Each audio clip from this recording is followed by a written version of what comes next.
Howdy, folks, and welcome to your storm chasing forecast show for Saturday, June 13th. I am Gabriel Harber, and I'm joined here by Coach Cameron Nixon. Cameron, how you doing, man? Hello. I am wonderful and I'm just chilling. Awesome to hear, and I'll tell you how my day is going. I was writing out the notes for today's forecast show, and instead of writing short wave, I wrote short form just because I've been locked in doing editing work all day today. We're going to check and see if some of these short form troughs can actually Yes. initiate convection And in the I hope cans that this video is today. shortwave enough. Well played, played. Before we go any further, folks, just remember the awesome tool you're looking at on the screen is from Weatherfront. You can go to weatherfront.com to check it out, or just click the link in the description below. That's their browser app. They also have a mobile app if you've been living under a rock. Amazing stuff. I And want to also give my very genuine just approval and excitement over this app. It is just truly incredible. It has changed the way that I forecast, and this is coming from my heart. I really like this. yeah, man, for somebody who listens to podcast episodes on three times speed like myself, because it's just Yeah. like feed the information directly into my brain, this is like Yes. forecasting on three times speed. I just have like three or Yeah. four different four Yeah. panel displays All up that I'm these. just shifting back and forth between. Yeah, man, Yeah. it's something else. Yeah. All right, Cameron. So we've got some action going on. Looks like Kansas City is almost right in the bullseye for the Yeah. situation today. And I noticed two words kept coming up. I have one finger up. Two words kept coming up while I was reading through the SPC Outlook and some of the area forecast discussions, and those were outflows and short waves. So if maybe you could Sure. start at the top like you always want to do, but Yeah. share with us why exactly it is timing and placement of these features might be a big deal today. Yeah, absolutely. So let's go up and we'll see that our upper level pattern is honestly, in my opinion, this is a generally decent upper level pattern for June, right? You don't want these massive troughs. Well, apparently you did in Illinois the other day, but generally zonal, maybe even a slight northwestward component in some of these, especially over time. Flow at 500 millibar is fairly strong too. So this will give us a lot of shear, especially for mid-June. But as you can see, there's not a whole lot of definition. There's no real kind of 500 millibar shortwave here. If you go down a bit, though, you can actually see some shortwave here get more pronounced by late afternoon. And I think our ability to resolve this shortwave, exactly how it progresses and when, you see how kind of quickly it appears. I think that's kind of dubious how well we can actually model that. And that's going to be compounded with all of the outflow issues that we have that I'll break into. I may as well, let's do something different and start out with kind of what we're dealing with this morning. Generally, we're going to have this overnight MCS come through central Oklahoma. Most models are dissipating this by early morning. However, you know how this goes. That almost certainly will not be the case. FS maybe holds on to it a little bit longer. I think the HT has it continuing to dive into eastern Oklahoma, even western Arkansas. So a lot of varying solutions here. I would expect this to continue hauling it over the morning hours. You also see a lot of kind of spurious junk vection pretty much everywhere. And I can pull up some soundings to show you exactly why this might be the case. Let's go to early morning hours. Just throw some soundings up wherever. And you see, we just have these really crappy low level lapse rates, lots of moisture here, lots of most unstable cape too. So if we happen to have any increase in moisture here, this can help trigger the release of latent heat. We have a lot of buoyancy aloft and we can produce some pretty large storm complexes. And this kind of deep moisture is present pretty much everywhere throughout this warm sector. Yeah, look at this one. This is pretty much spontaneous convection rooted at 3 kilometers here. So things are going to want to go up in a hurry. We're kind of primed with that deep moist layer here to go up. And it might go up in very inopportune times. Your best bet then is going to be finding the storm that doesn't want to go up immediately. Interesting. That's a little counterintuitive from the way that you would normally think of it. Yeah, definitely. Yeah, it's really tough to tell which of these complexes is going to grow upscale and be strongly forced, or which is going to remain kind of isolated. And you could throw up our surface pattern, it doesn't really help, aside from the fact that we have this kind of cold front coming in later on in the day. But you might have some kind of remnant boundaries here that we simply really can't predict very well this far in advance, how these are going to set up later this afternoon. I can even throw up a dew point. Maybe I'll use the NAM to give a little bit better of a idea as to what kind of boundaries we're looking for. I'm not exactly sure if this is going to be the be all end all and how these boundaries are going to set up. You could see maybe one up here in eastern Missouri. I definitely wouldn't recommend chasing this. This will probably grow upscale quickly.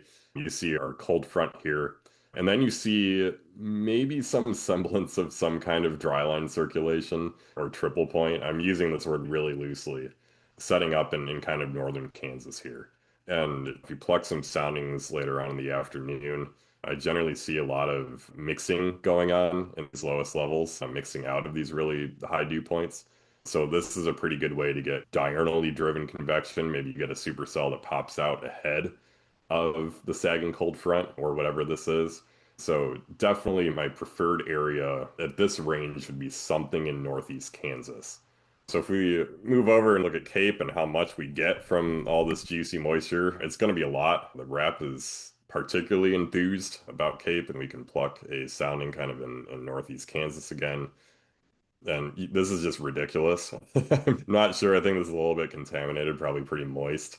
Let's go down a notch here too. The wrap has been kind of hypey with moisture, but yeah, just general story. Lots of Cape here. Pretty decent flow again, right? We're dealing with that 700 millibar shortwave. We have some semblance of a low level jet. So this is, put it bluntly, this is a really impressive environment. It's just how much moisture are we dealing with? How rapidly could supercells grow upscale? And are there any chances for discrete supercells ahead of the main line? I think are the big questions. I think it is vaguely possible. I think the NAM, let me actually go to an earlier run of the NAM.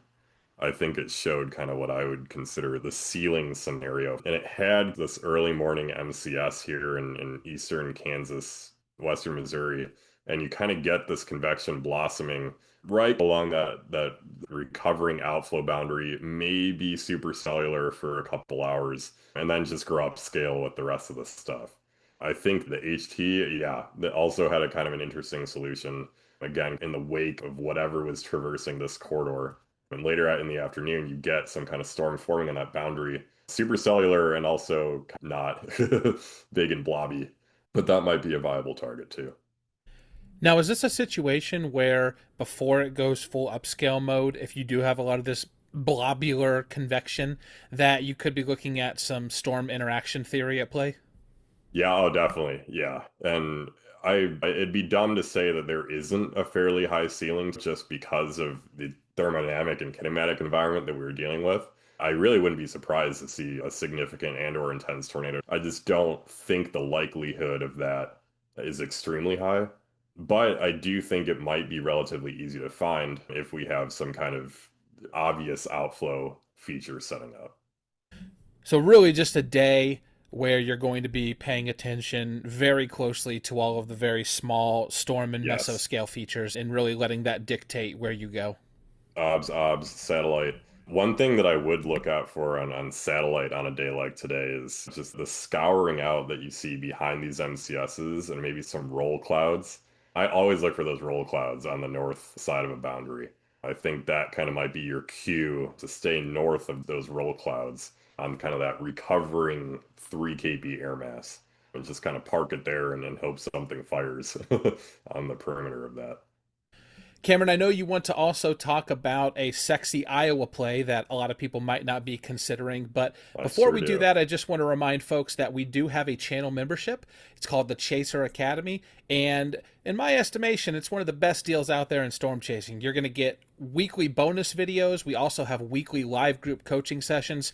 Cameron, just a couple of weeks ago, you actually led a session talking about skew tees, photographs, all that wonderful Yes. stuff.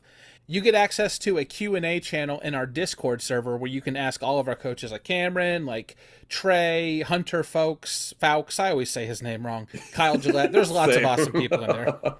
Sorry, Hunter. Sorry, sorry, not sorry, Hunter. All right, Cameron, let's talk about the Iowa play now. Yeah, I this is kind of more uncertain, conditional, I think. There's your giveaway, but let's dive a little bit deeper into what we're looking at here. I think the pre-cold frontal air mass might extend up into Iowa later on in the afternoon, especially if these darn MCSs down here don't meddle with it. And maybe I might just throw out the NAM again just because I feel like might be doing a slightly better job at depicting kind of the chaos better than the rap. And you pluck some soundings up there, and I like what I see here, especially in these low levels. This is wonky, but I've been generally seeing a lot of low level cape here. We're almost 300 near surface base 3 cape and sizable shear here. So this might be your squeeze out a tornado kind of setup here before things get either undercut or just scoured out by these MCSs here. With an MCS that potentially develops here later on, this might send a cold pull this way and kind of wreck this target. So I definitely wouldn't be targeting Iowa if I was out in the plains every day, but if I lived in Iowa, I'd definitely be heading down to see what's going on. Okay, so let's say you are in northeast Kansas, maybe Sure. western, northwestern Missouri, that area staging. What's the one thing that you would see that would really make you want to go try this high risk, high reward play in Iowa as opposed to the main show? In Iowa, I'm not even gonna lie, I don't think Iowa is very much of a high reward either. I think it's just a high risk. Fair enough. Fair enough. I think that says it all, actually. So, Yeah. point taken. Remember to check out those links in the description below and then watch another video.